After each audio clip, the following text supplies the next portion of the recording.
Philippine Sea is not just limited to the oil deposits. No? Ang mga kababayan natin mga isda can attest, no? Ito ay maraming yamang dagat, lalo na sa fisheries, no? Not just the oil reserve. Ito ang dahilan kung bakit sinasabi ni Pangulong Bongbong Marcos, our West Philippine Sea is not just about our fight for exclusive economic zone or territorial issue. Ang issue natin sa West Philippine Sea, naka-anchor din dito ang food security natin, no, bilang Pilipino. Maraming pangisdaan na huli na pinapakinabangan natin dito sa Luzon ay nanggaling sa West Philippine Sea. Secondly, is yung energy security. Alam naman natin, paulit-ulit na rin binanggit ito ni Associate Justice Antonio Carpio, na it's about time that we need to have another oil exploration na magiging successful. Dahil it's just a matter of time, no, na madidiplit na ang Malampaya oil field, na siya namang pangunahing sumusuporta ng kailangan natin sa elektrisidad. So, these are the two primary resources na kailangan natin dito. But then again, hindi lang ito natin pinapaglaban dahil dito sa yaman na to. Ipinaglalaban natin ito dahil ito ay talagang para sa Pilipino, supported by the United Nations Convention of the Law of the Sea, kung saan sinasabi, from your coastline, extended 200 nautical miles, will be your exclusive economic zone, at ang coastal state na may na napapaloob dito ay merong sovereign rights to exploit and explore these resources para sa kanyang bayan. So ito ang isang pinakapangunahing dahilan natin dito. It's about our fight for our sovereign rights to say na itong yaman ito ay para sa Pilipino.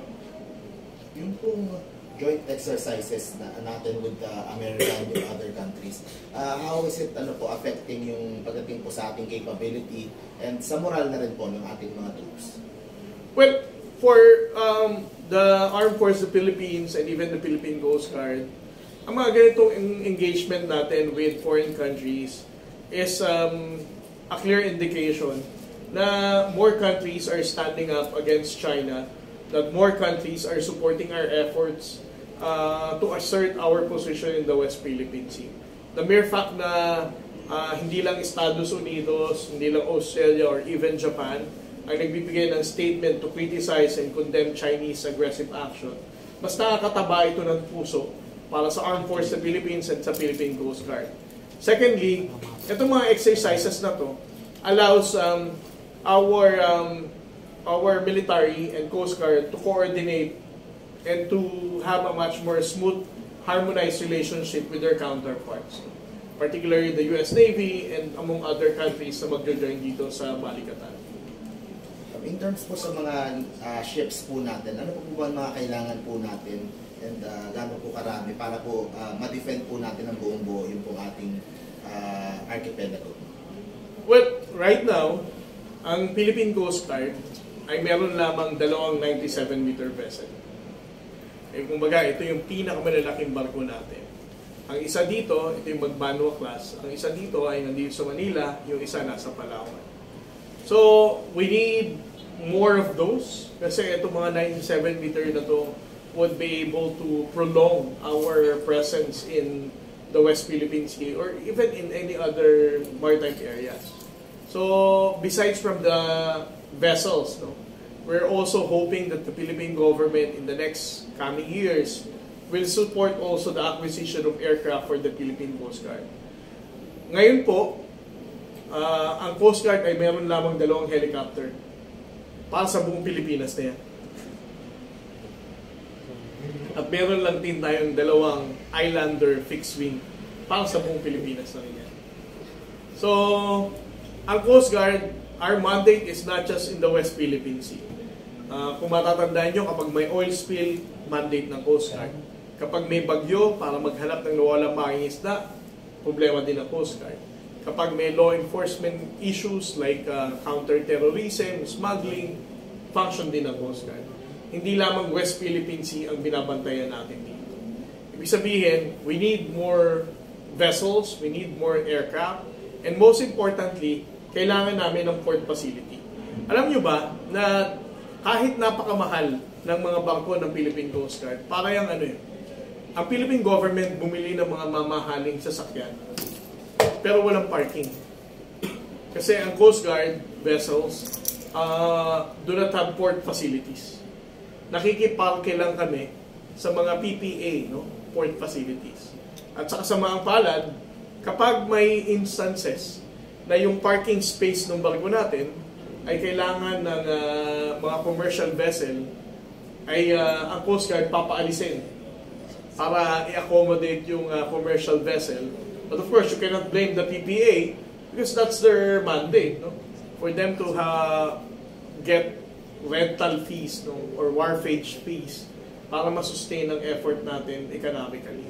So, besides from the Coast Guard vessels, the Coast Guard aircraft, it is important for the Philippine Coast Guard to have Coast Guard port facilities across the country to house our Coast Guard vessels. Sir, ano-ano ang epekto sa tensyon sa West Philippines sa pang-araw-araw na pamumuhay ng ating mga kabayan, especially po sa mga mangingisda na direktang apektado nito? Well, ngayon, ngayon, ang Philippine Coast Guard, naniniwala kami na mas maraming Pilipinong mangingisda ang nagkakaroon ng lakas ng loob ng mga isda rito. Dahil sa commitment ni Pangulong Bongbong Marcos, kung saan sinabi niya that we're going to be able to deploy Coast Guard vessel and BFAR vessels para mapangalagaan ang karapatan ng ating mga isdang Pilipino para hindi sila maharas. Kung ang tanong mo, sir, is ngayon ba mas malayang nakakapangisda ang mga Pilipino? I think so. Mas maraming Pilipino ngayon ang wala ng hesitation na pumunta ng West Philippine Sea para mangisda sila dito. Unlike before, no? Kung saan sinasabi nga nila na there were harassment incidents na pinagdaanan ng mga mangingisdang Pilipino. But they would choose to be silent about it. Kasi it is not, for them, it's not the main concern of the Philippine government before. But for President Bongbong Marcos, naniniwala sila, since we started this transparency, na talagang totoo or sincere ang ating government to support our Filipino fishermen. The mere fact na ipinapublicize natin, criticize natin ng China every time nanghaharas sila ng mga mangingisdang Pilipino, mas napapalakas natin ang loob ng mga Pilipinong mangingisda dahil